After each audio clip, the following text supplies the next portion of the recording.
Assalamualaikum warahmatullahi wabarakatuh. Ketemu di sini lagi KKM. Aduh, Ketemu di sini. mana-mana di 4M. Iya. Lu lagi. Lu lagi.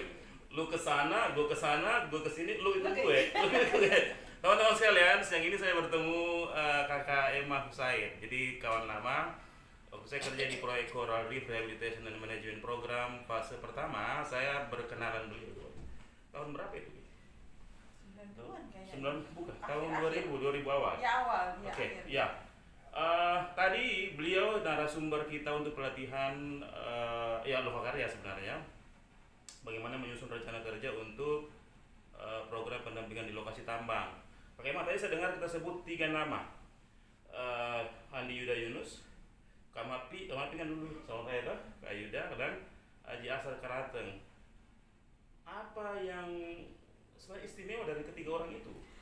Sebetulnya bukan hanya 3 nama itu Oh, ya. ada Cuman lagi yang ada lain ya? banyak. Tapi Ya, maksud saya oke. begini, dari sisi kelembagaan saya besar di bawah manajemennya Pak Mapi ya. Kamapi Waktu ya. saya pas masuk di LBH, di situ ada Kak Mapi, ada almarhum Kak Christina Joseph.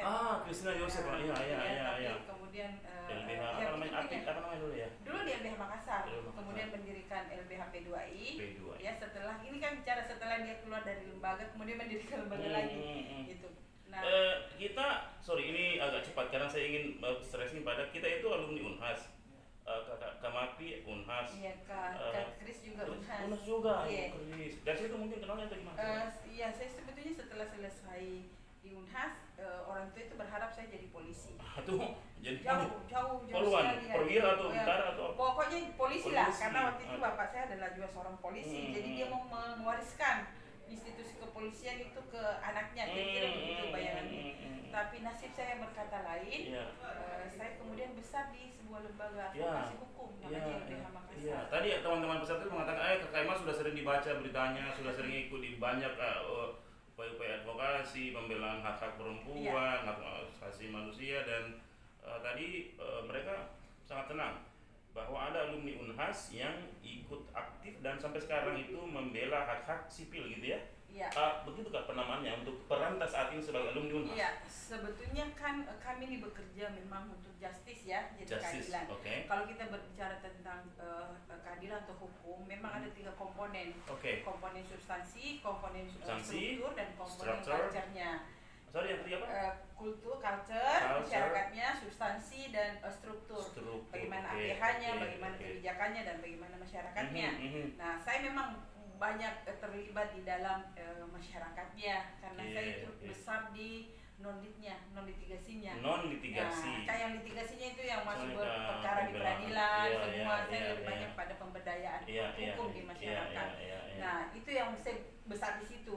Itu fokus sekarang. Itu memang pilihan saya, Pilihan meskipun menjadi seorang lawyer, sarjana sarjana hukum hukum, dari seorang Unhas. pengacara, saya pengacara loh. Pengacara mungkin juga Iya, ada sertifikat Pak? ada dong, pengacara apa namanya itu? 94 saya sudah jadi pegang Sertifikat pengacaraan. tapi saya Oke. memang tidak banyak masuk di dunia peradilan. Oke. Tadi sudah jelas bahwa kita fokus pada isu tadi itu. Kemudian apa sebenarnya yang menjadi alasan mengapa kita menggeluti tema-tema yang sangat tidak biasa ini untuk seorang perempuan begitu? Yang pertama tentu semua pasti dimulai dari apa yang saya lihat. Oke. Ada kondisi oke. real di masyarakat, terutama kelompok perempuan dan anak, sesuatu yang menurut saya ini adalah sesuatu yang kurang baik. Kalau dalam bahasanya kita ini tidak adil. Oke. Ini harus bagaimana ini? Kalau kita berbicara tentang posisi masyarakat, berarti di situ ada perempuan, ada laki-laki, ada anak. Kenapa ini perempuan dan anak menjadi sesuatu yang dianggap bahwa dia adalah nomor 2, nomor 3, nomor 4? Padahal sementara kalau kita menganggap kita ini tidak ada yang membedakan kita di depan Tuhan kecuali amal ibadahnya kita kan. Nah, kenapa harus ada berbeda? Nah, itu yang memulai saya mau masuk, menggeluti, tahu, oh ternyata bisa dikatakan hak anak dan perempuan ya. Oke. Nah, oh ternyata memang ada problemnya perempuan di sini. Akhirnya kemudian saya bilang ini mau dipertemukan. Bagaimana kita mengadvokasi kebijakannya yang adil untuk perempuan dan ada kelompok disabilitas tertentu.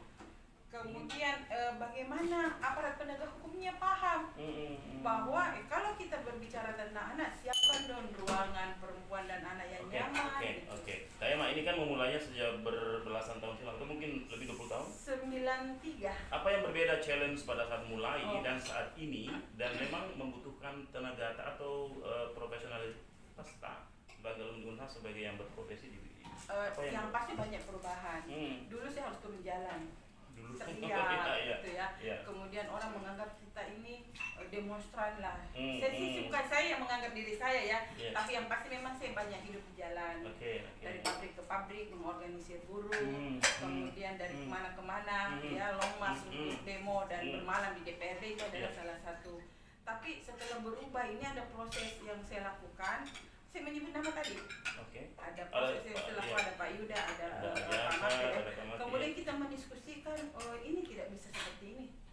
Tidak ada perubahan kalau kita hanya teriak-teriak gitu. Akhirnya kita mencoba merubah, memasuki dalam konteks mengenali apa sih sebenarnya pemerintah, mengenali apa sih sesungguhnya yang dia tidak paham tentang konteks di lapangan.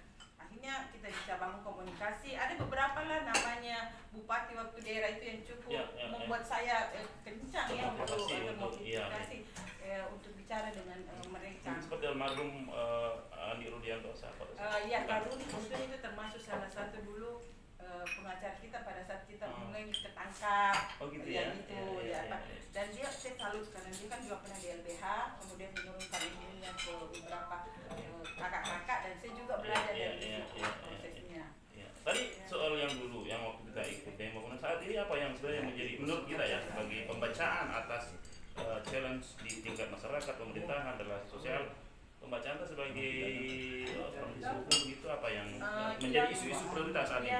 Kemudian saya baca bahwa merubah sesuatu itu tidak harus lagi turun jalan, merubah sesuatu tidak harus angkat toa teriak, tapi merubah sesuatu itu yuk kita duduk, kita bicarakan apa sih sebetulnya problemnya, dan apakah saya punya kemampuan di situ.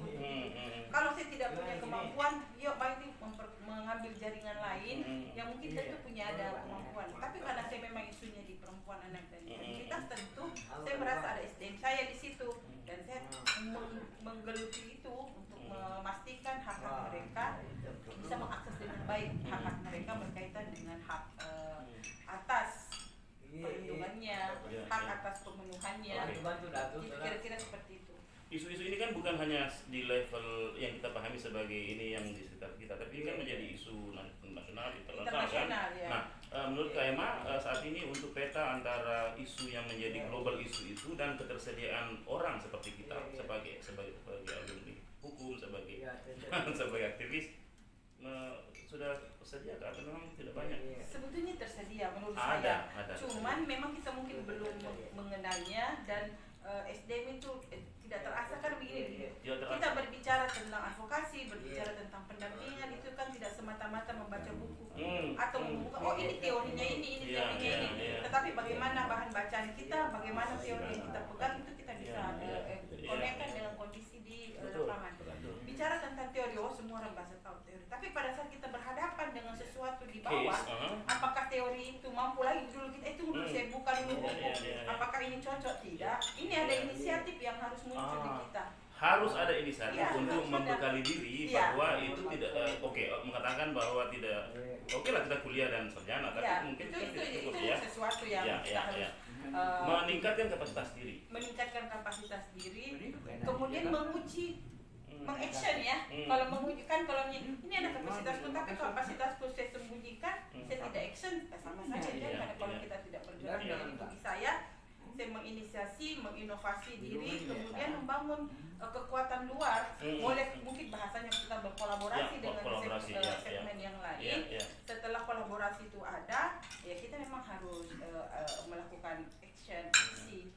Baru kemudian kita bisa bicara, oh pencapaian kita seperti ini, atau ukurnya seperti ini, kira-kira seperti itu. Oke, pejuang hak asasi manusia kemudian hak perempuan itu kan, Kak Emma kan menurut saya kalau mendengar tadi kan ada banyak alumni yang juga punya profesi yang sama ya, atau punya profesi yang sama. Tapi dari sisi challenge-nya bahwa isu saat ini terkait HAM, terkait hak asasi perempuan, anak-anak, itu kan juga tidak melulu hanya menuntut ada advokasi, kemudian ada masyarakat, tapi juga pemerintah, kemudian kampus, kemudian media lain. Mereka kontribusi sejauh ini?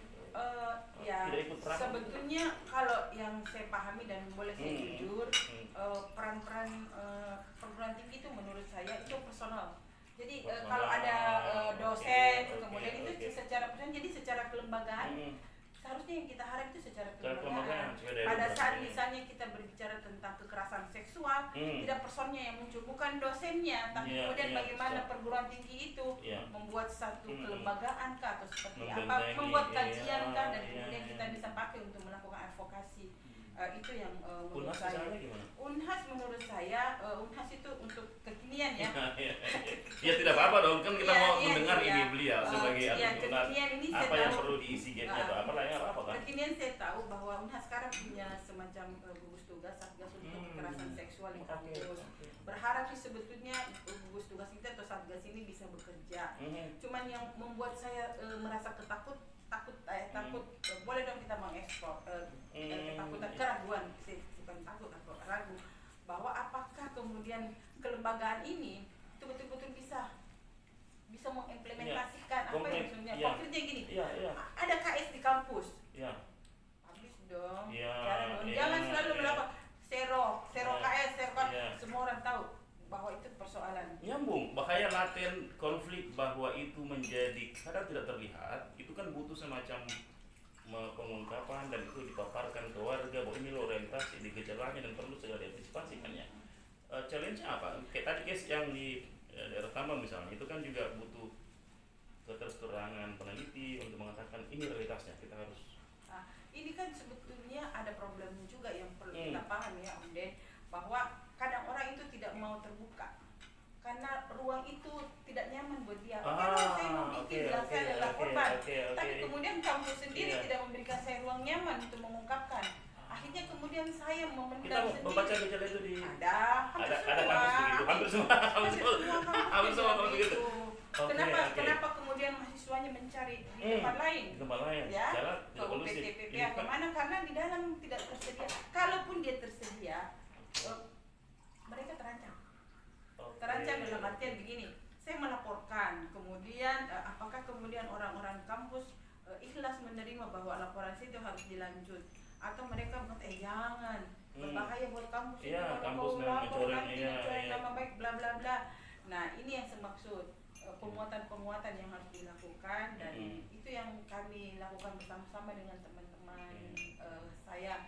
Dan kemudian karena saya adalah alumni Unhas, tentunya saya tentu berharap bahwa para alumni ini juga membuat peran seperti itu. Perannya banyak. Ya, saya kan seorang katakanlah pemberdayaan. Kok banyak lawyer yang bisa juga menggunakan, jangan yang dibayar terus. Sekali-sekali pro bono ya. Pro bono, for free. Kakak Emma kan alumni angkat 87 ya? Saya masuk 87.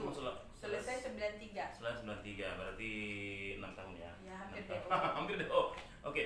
Apa yang Kakak Emma punya ide kira-kira? Ini kan ya sorry to say, ini kan kita ini sudah 50 plus nih, jadi transformasinya mungkin perlu untuk adik-adik ini.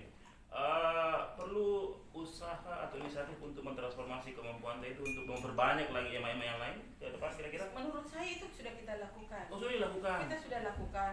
Saya sangat bangga beberapa adik-adik kita ya, entah itu dari Unhas sendiri, entah itu adik lahir dari gerakan, itu sudah dilakukan. Tapi kadang-kadang memang juga saya juga rindulah dengan berinteraksi dan kayak gitu. Kayak hari ini saya diundang untuk bicara tentang bagaimana sebuah pendekatan di dalam menangani konflik.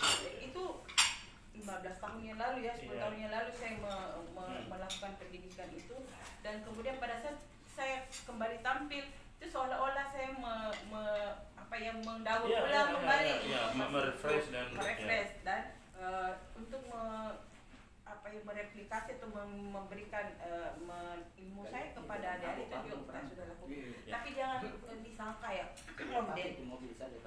ini kecintaan, ini seni karya kita untuk bekerja, karena dia disuruh kalau tidak mencintai atau tidak membuat satu seni terhadap kerja-kerja ini, akan Untuk teman-teman sekalian, KKM ini sampai kapan kira-kira? Ini terakhir dari saya.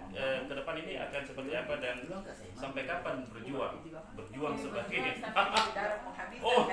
karena berjuang itu kan tidak harus kita menghadapi korban, berjuang untuk diri kita sendiri, untuk keluarga kita, untuk lingkungan kita. Tapi yang pasti kalau kita berjuang tentang pemberdayaan perempuan anak itu tentu setua negara lah negara karena pada saat anggapan kita sekarang sudah negara harus hadir, hadir melindungi, hadir memenuhi, dan hadir menghormati. Nah, kok ini tentu tidak bisa didapat kalau kita tidak membuat action. Jadi ada ide, kemudian ada inisiatif, ada kolaborasi, kemudian kita action itu pasti ya, ada ide, ada kolaborasi, ada action. Kak Emma, satu selain hukum, ada gelar lain atau? Saya selesai di Fakultas Hukum, masuk 87 selesai 93. Kemudian saya kuliah di salah satu perguruan tinggi untuk hukum, tapi saya nggak selesai. Kemudian saya gabung lagi ke Unhas, ambil pasca sarjana, itu selesai dengan jurusan gender dan pembangunan. MH berarti ya? MH. Oh, MH. Oke. Profesi kursus mungkin sudah sering ya? Kursus saya banyak kursus saya tentang human rights, kemudian tentang konflik resolusi. Oke. Terima kasih banyak. Yes, sir. Ya, teman-teman sekalian, saya ambil waktunya untuk memberi kita informasi update ya tentang hal apa-apa yang menjadi motivasi beliau untuk tetap konsisten di jalur sebagai pembela hak sipil perempuan anak. Husain SH MH dipanggil Emma. Saat ini profesi terakhir sebagai ada profesi mungkin jabatan sebagai apa? Jabatan saya sebagai wakil ketua Peradi. Wakil ketua Peradi. Peradi Makassar. Oke, Peradi Makassar.